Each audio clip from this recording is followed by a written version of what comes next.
Today, I want to talk to you guys about a very consumer-friendly company. I'm not sure if you've heard of them. They're not that well known. I think their name is Apple, if I'm not mistaken. What makes Apple so bad? They have decent products, I hear you say. Well, that's exactly it. They're decent, they're mediocre. They leave things to be desired. However, I can excuse the okay products, if not for the Snoop Dogg levels of high price tag.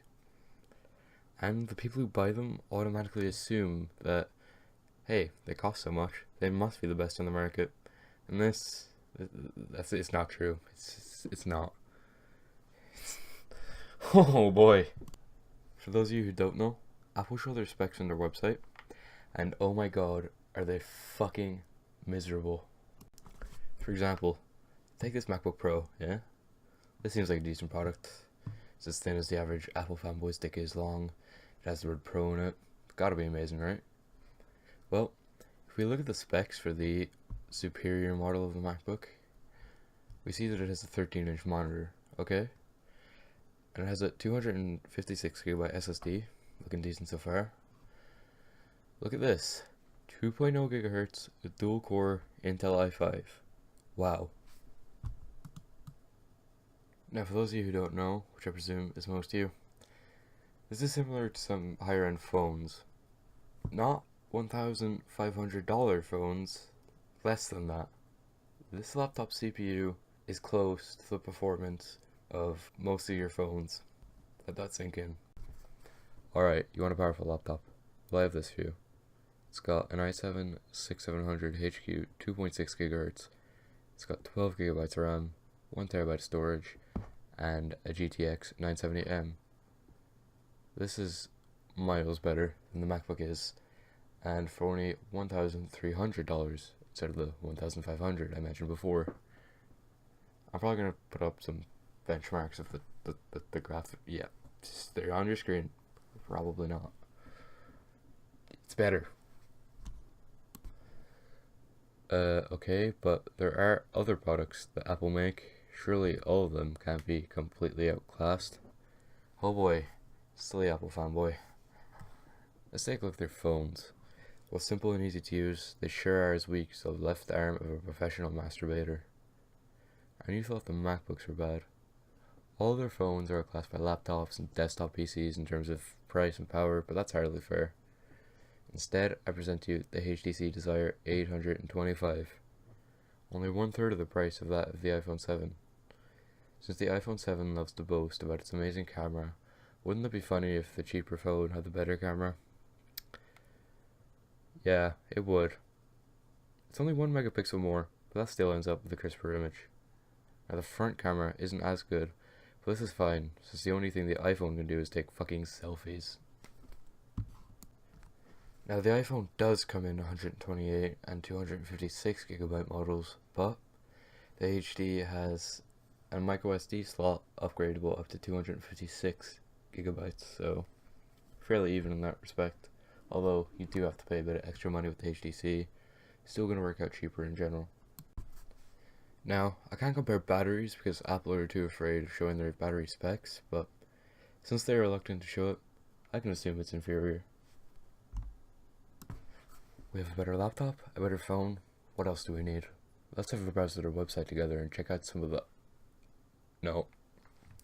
Lord Gaben bless me, for I cannot take this level of pure fucking shade. Now, something Apple has been called out for recently are their close to false advertising slogans. Remember the MacBook?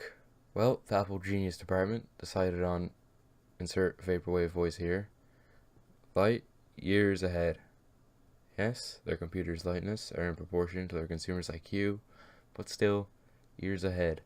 Years ahead of what? The Atari 2600? Because that thing is the only piece of technology that is inferior to this piece of fucking garbage. And the iPhone, this is 7. Well, that's retarded. Their phones go in the following order: the iPhone, 3G, 4, 5, 6, 7. And if we're counting the individual number of phones, it's equally as bizarre. Alright. How about the iPad Pro? Super. Computer. Now in 2 sizes. Now, this makes you think, supercomputer. Well, a supercomputer is a computer with a high level of computational capacity compared to a general purpose computer. This is a fucking tablet. Now, it's pretty obvious here that they're trying to make you think, look, this is a supercomputer, then they're gonna trick a bunch of dumbasses into buying it. And I'm presuming it's working, unfortunately. Speaking of iPads, how about the iPad mini? Mighty. Small. Now, this one I feel is false advertising, but I don't want to go into too much detail because I'm lazy. And I haven't done it at this point, so I don't want to be disproved. And now, for the final product of the day, the iMac, one of their most recognizable products. How do they advertise it? iMac, Retina, and Colossal, and Ginormous. Are you kidding me, Apple? Colossal and fucking ginormous. Ginormous was a word I used when I was 7. Ugh, the meaning too. You see, you search up Colossal's definition, you get extremely large. You search up Ginormous's definition, you get extremely fucking large. So effectively, we had two of the exact same size. And now, just for shits and giggles, let's look at the actual size of the monitor. It's 24 inches, it's 30 inches, nope, it's 21 inches. God damn, that's absolutely colormous. Now, I didn't expect this much pure shade from a company who is seemingly obsessed with the color white.